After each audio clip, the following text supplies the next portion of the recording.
Aimer Dieu est le prochain don de la grâce. Romains chapitre 13, verset 9. En effet, les commandements tu ne commettras point d'adultère, tu ne tueras point, tu ne voleras point, tu ne combattras point, et ce qu'il peut encore y avoir se résume dans cette parole. Tu aimeras ton prochain comme toi-même. Le commandement négatif du décalogue part du principe que nous avons toujours la possibilité de tomber dans ces fautes. Mais par grâce, Dieu nous a souvent préservé des occasions de les commettre. Ainsi, les 10 commandements adressés au peuple déjà choisi de Dieu ne sont pas de simples interdits, et une parole de grâce. Dieu associe son peuple à sa volonté glorieuse et leur permet par son aide d'éviter de tels actes. Car lorsque Dieu donne un commandement, il donne aussi la capacité de l'accomplir.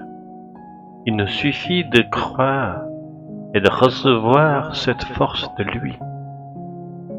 L'échec d'Israël dans l'Ancien Testament provient du fait qu'ils ont voulu observer la loi par leur propre force, sans reconnaître leur incapacité et sans recevoir avec humilité le secours de Dieu.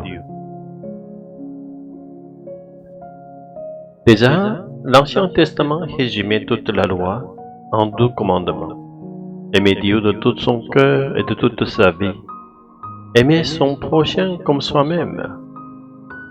Les interdictions de la loi trouvent leur accomplissement naturel lorsqu'on pratique ces 2 commandements positifs.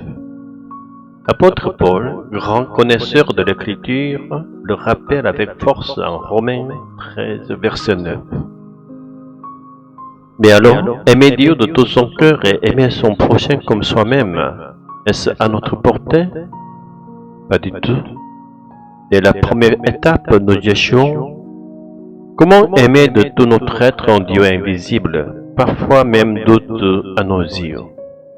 C'est Dieu qui doit d'abord nous convaincre de son existence et se révéler à nous. Plus encore, c'est parce qu'il nous a aimés le premier, allant jusqu'à donner la vie de son Fils unique, que nous pouvons, à notre tour, l'aimer de toute notre vie. Et si nous ne connaissons pas cet amour et ce don de vie, nous perdons aussitôt ce qui est notre véritable amour et notre véritable vie. Nous chrétiens avons reçu par grâce l'amour de Dieu, la grâce de Jésus-Christ et la communion du Saint-Esprit.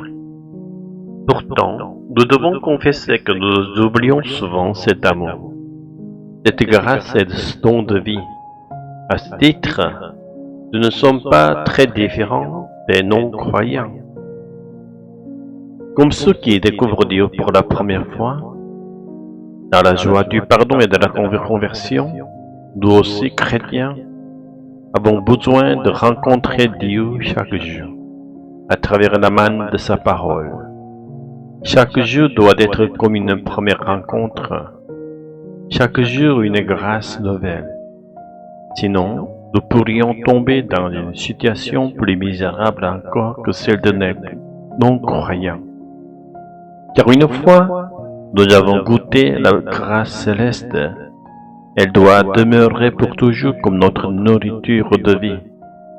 Alors seulement, nous pourrons aimer Dieu de toute notre vie, et aimer et servir notre prochain, comme nous prenons soin de nous-mêmes.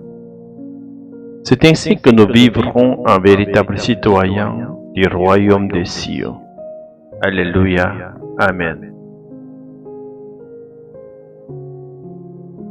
Père d'amour, tu nous as donné tes commandements, non comme un fardeau, mais comme une grâce.